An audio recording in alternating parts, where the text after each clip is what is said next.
Bismillahirrahmanirrahim. Assalamualaikum warahmatullahi wabarakatuh. Perkenalkan, nama saya Chandra Ismalik dari Prodi Teknik Fisika. Di sini saya akan membahas tentang perkembangan Islam di Mesir. Jadi, Mesir telah menjadi pusat peradaban Islam sejak abad ke-7 Masehi.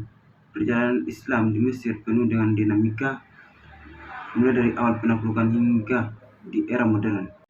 Di sini juga saya dibahas perkembangan Islam di Mesir pada awal abad ke-20, yaitu yang pertama ada kontribusi ulama.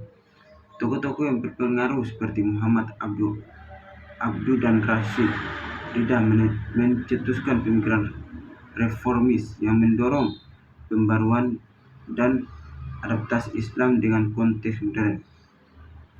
Dan yang kedua ada kebangkitan nasionalisme.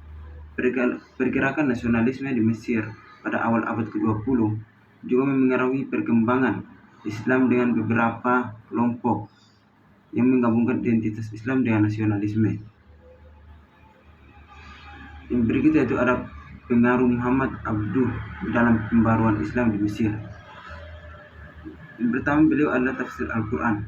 Muhammad Abduh menafsirkan Al-Quran dengan pendekatan rasional dan kontekstual yang mendorong pemahaman Islam yang lebih modern.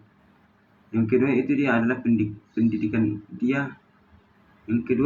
Islam. Dia mendirikan sekolah Islam modern yang menekankan pendidikan berbasis akal dan ilmu pengetahuan. Yang ketiga itu reformasi sosial. Abduh mendorong reformasi sosial seperti emansipasi perempuan dan pembaruan hukum Islam untuk menciptakan masyarakat yang lebih adil. Yang berikut adalah peran Al-Azhar dalam penyebaran Islam di Mesir. Yang kita ketahui bahwa peran Al-Azhar adalah pusat pendidikan. Al-Azhar telah menjadi pusat pendidikan Islam selama berabad-abad, menghasilkan banyak ulama dan cendekiawan berpengaruh. Yang kedua, lembaga keilmuan. Sebagai lembaga keilmuan, Al-Azhar berperan dalam menjaga kelestarian tradisi Islam dan menafsirkan ajaran Islam. Yang ketiga yaitu penyebaran Islam. Penyebaran Islam melalui pendidikan dan kegiatan dakwah Al-Azhar telah berkontribusi dalam penyebaran Islam di Mesir dan dunia. Yang berikutnya itu perkembangan gerakan Ikhwanul Muslimin di Mesir. Yang pertama, berdirinya Ikhwanul Muslimin. Gerakan Ikhwanul Muslimin didirikan pada tahun 1928 oleh Hasan al-Banna, bertujuan untuk menekankan nilai-nilai Islam dan kehidupan masyarakat. Yang kedua yaitu peran politik. Ikhwanul Muslimin terlibat dalam politik Mesir dengan mencalonkan anggota di parlemen dan berpartisipasi dalam pemilihan umum. Yang ketiga yaitu penindasan rejim. Gerakan ini menghadapi penindasan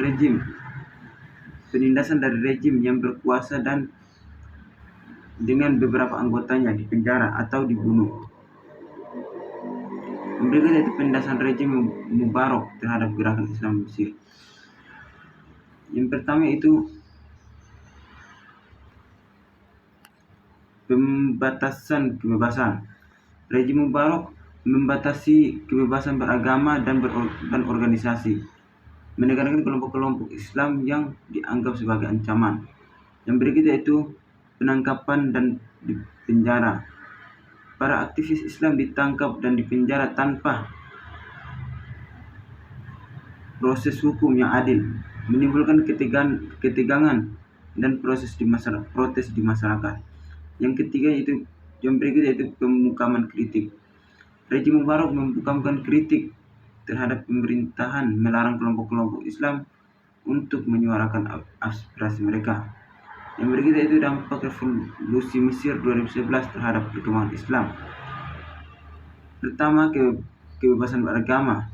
Revolusi Mesir 2011 membawa kebebasan beragama yang lebih besar, memungkinkan kelompok-kelompok Islam untuk aktif dalam politik. Yang berikutnya itu partisipasi politik.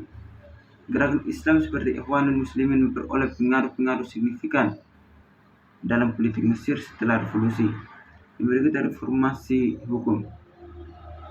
Revolusi mendorong reformasi hukum, termasuk pembahasan kembali tentang penerapan hukum Islam dan hak-hak minoritas.